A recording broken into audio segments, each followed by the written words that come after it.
Hello everyone. आज हम शुरू करने वाले हैं class 9 subject mathematics chapter number 1 number system. तो जैसा कि आपने लास्ट वीडियो में देखा था, सिलेबस के बारे में मैंने आपसे डिस्कस किया था। आज मैं आपको ये बताने वाला हूँ कि आपका चैप्टर नंबर 1 की 1.1 एक्सरसाइज के इंट्रो में क्या है। तो सभी ध्यान से सुनेंगे और समझने की कोशिश करेंगे मैं जो भी आपको बताऊंगा। आपका फर्स्ट टॉपिक है एक्सरसाइज 1.1 में नंबर लाइन। ये नंबर लाइन होता क्या है? नंबर लाइन का मतलब ये है कि आपकी एक सीधी लाइन है, उसके ऊपर बहुत सारे नंबर्स हैं। ठीक है, आप देख रहे हो साइड में एक बैग है जिसके अंदर बहुत सारे नंबर भरे हुए हैं। आपको क्या करना है, उन नंबर्स को उठा के इस लाइन के ऊपर लेके आना है। यानी कि आपको ये ध्यान रखना है नंबर लाइन में कौन नंबर किधर आएगा। जैसे मैंने सेंटर में रखा है जीरो को, इधर सारे पॉजिटिव नंबर है, इधर सारे नेगेटिव नंबर। तो आपको नंबर लाइन के बारे में एक समझ में आया कि नंबर लाइन वो लाइन होती है जिसके बीच में जीरो होता है, राइट हैंड साइड पे पॉजिटिव नंबर होते हैं, लेफ्ट हैंड साइड पे नेगेटिव नंबर होते हैं। क्लियर यहां तक? ठीक है। नेक्स्ट है आपका नेचुरल नंबर। अब सबसे पहला क्वेश्चन ये है कि आपका नेचुरल नंबर किस लेटर से डिनोट करते हैं। नेचुरल नंबर में की स्टार्टिंग में एन आ रहा है तो यानी कि एन से डिनोट होगा। क्लियर हो गया? इस नेचुरल नंबर होते क्या है? नेचुरल नंबर जैसे कि 1 2 3 जो हम नेचुरली यूज करते हैं। तो एग्जांपल के तौर पर मैंने लिए 1 2 3 4, यानी कि जो नंबर आप रोजाना यूज करते हो उसको हम नेचुरल नंबर बोलते हैं। क्लियर? समझ में आ गया। नंबर थर्ड है होल नंबर। होल नंबर किस लेटर से डिनोट करेंगे? तो जैसे कि मैंने पहले बताया था, नेचुरल नंबर के लिए एन यूज होता है, होल नंबर के लिए डब्ल्यू यूज होता है। क्लियर? अब अगर मैं नेचुरल नंबर में जीरो ऐड कर दूं तो वो कहलाएगा होल नंबर। क्लियर हो गया? नेक्स्ट है इंटीजर। अब मेरा क्वेश्चन सेम आपसे है कि इंटीजर को हम किस लेटर से डिनोट करते हैं। तो आप सोच रहे होंगे कि आई, विच इज रॉन्ग। तो इंटीजर को हम जेड से डिनोट करते हैं। अब क्वेश्चन आ रहा होगा कि हम जेड से क्यों डिनोट करते हैं? बिकॉज इंटीजर को जेड से इसलिए डिनोट करते हैं क्योंकि एक जर्मन वर्ड ज़ेहलन होता है जिसका मतलब होता है काउंट करना। तो आप सोच रहे होंगे कि हम अब तक इसको एन से डिनोट करते थे, इसको डब्ल्यू से डिनोट करते थे, इसको आई से क्यों नहीं कर सकते? सिंपल होता बिल्कुल, बट ऐसा हम नहीं कर सकते क्योंकि आई हो सकता है किसी और का लेटर हो, यानी कोई और से नंबर का लेटर हो। तो यहां तक हमें समझ में आ गया कि इंटीजर को जेड से डिनोट करते हैं। अब मैं आपसे क्वेश्चन पूछना चाहता हूं कि मैंने जैसे जैसे अभी डिस्कस किया कि 0 plus minus 1 plus minus 2 plus minus 3, आप मुझे बता सकते हैं, मैंने यहाँ क्वेश्चन साइड में टैग किया है, ये -1 क्या है? तो अगर आपको जानना है ये -1 क्या है तो आपको वीडियो को लास्ट तक देखना पड़ेगा। मैं आपको लास्ट में आंसर बता दूंगा कि -1 क्या होता है या 1 और -1 में क्या डिफरेंस है, दोनों को हम क्यों यूज कर रहे हैं, -1 क्यों आया है, ये इसका -1 का यूज क्या है। बहुत सारे क्वेश्चन के आंसर मिलने वाले हैं, तो आपको ये वीडियो लास्ट तक देखना है। नेक्स्ट है हमारे पास में रेशनल नंबर। रेशनल नंबर को हम किससे डिनोट करेंगे? आपका जवाब होगा फिर से आर। तो ऐसा नहीं है, रेशनल नंबर को हम क्यू से डिनोट करते हैं। तो आप फिर से सोच रहे होंगे इसके पीछे रीजन क्या है?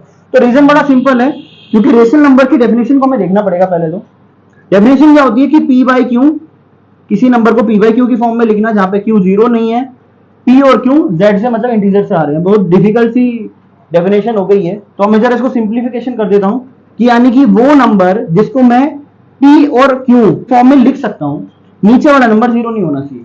अब जब भी अपॉन की बात आती है क्वेश्चन के लिए ही हम इसको क्यू से रिप्रेजेंट करते हैं, क्योंकि आर किसी और का लेटर है तो इसमें हम आर यूज नहीं कर सकते। तो क्लियर हो गया? बिल्कुल माइंड से क्लियर हो गया कि हाँ ऐसे ऐसे होता है, इसलिए इसके रीजन ये है।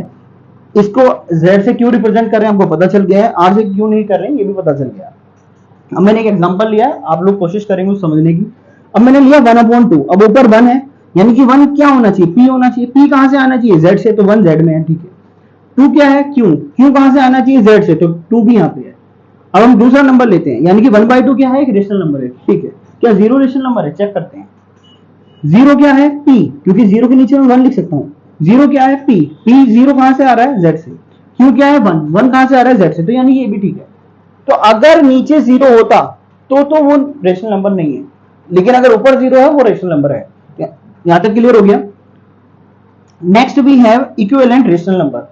तो इक्विवेलेंट रेशनल नंबर का मीनिंग क्या है? इतना बड़ा वर्ड है ये, मैंने इसको सिंप्लीफिकेशन करके लिख रखा है फ्रैक्शन। फ्रैक्शन पूछूं तो आप सपोज बोलते हैं 1/2। अब मेरे को क्या करना है, इसका इक्विवेलेंट मतलब इसका दूसरा जोड़ीदार ढूंढना है जिसकी वैल्यू सेम हो, मतलब इसके बराबर ही हो, वो दोनों में कोई फर्क ना हो।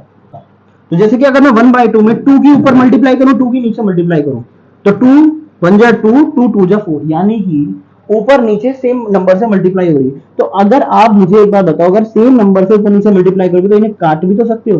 तो इसका मतलब ये है कि हम बहुत सारे नंबर इक्विवेलेंटली हम लिख सकते हैं। जैसे कि मैं अगर कोई और एक एग्जांपल लूं, जैसे मैं 1/4 लूं, तो इसके इक्विवेलेंट नंबर क्या होंगे, कोई भी नंबर से मल्टीप्लाई कर लो, कोई भी नंबर से, 2 से, 3 से, 4 से। मैं 3 से मल्टीप्लाई करता हूं तो 1 मल्टीप्लाई 3 अपॉन 4 मल्टीप्लाई 3, तो इसका इक्विवेलेंट नंबर बन गया 3 अपॉन 12। तो 1/4 का इक्विवेलेंट नंबर क्या है, 3 अपॉन 12। तो यहां तक आई थिंक आपको सारा समझ में आ गया है। अब मैं उस पॉइंट पे आता हूं जिस पॉइंट की मैं बात कर रहा था कि 1 -1 क्या है। तो आप मुझे वो बताइए कि कभी आपने थिंक किया है कि ये सेंटर में क्यों है 0? सेंटर में इसलिए कि हम ऐसा सोचते हैं कि यहां पे कोई, सपोज करो आप खड़े हैं खुद, ठीक है, आप खुद खड़े हैं। अब अगर आप इस डायरेक्शन में चलते हैं, इस डायरेक्शन में अगर आप चलते हैं तो हम ऐसा मानेंगे कि ये पॉजिटिव डायरेक्शन है और सीधा सीधा जा रहे हैं। तो ये हो गया 1 2 3, मतलब आपने 1 स्टेप रखा, 2 स्टेप रखा, 3 स्टेप रखा, तो बेसिकली ये यहां से यहां तक की डिस्टेंस होती है, डिस्टेंस, ठीक है।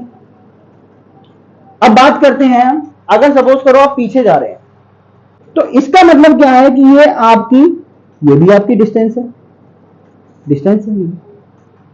और हाँ, सबसे इंपॉर्टेंट, यहां से यहां तक की डिस्टेंस 1 किलोमीटर, यहां से यहां तक की डिस्टेंस भी 1 किलोमीटर है, दोनों सेम है। तो दोनों में डिफरेंस क्या हो गया, यहाँ -1 लिख रहे हैं क्योंकि हमें लिखना क्या चाहिए था, यहाँ भी 1 लिखना चाहिए था, यहाँ भी 1 लिखना चाहिए था, जो कि यहाँ लिखा हुआ है।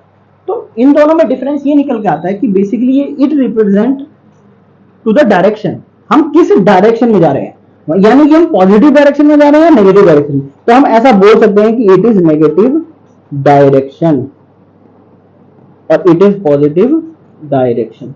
तो आज से आपको समझ में आ गया कि -1 और 1 में अंतर क्या है। -1 और 1 में एक छोटा सा डिफरेंस है कि 1 रिप्रेजेंट करता है पॉजिटिव डायरेक्शन को, -1 रिप्रेजेंट करता है नेगेटिव डायरेक्शन को। ओके, आई थिंक स्टूडेंट्स आपको सबको समझ में आ गया है। अगर आपको आ गया है समझ में, आपको अच्छा लग रहा है, तो मैं आपके लिए एक होमवर्क दे रहा हूं। आप मुझे बताएंगे, जैसा मैंने अभी समझाया, आपको मैंने बता दी कि -1 और 1 क्या है, ठीक है।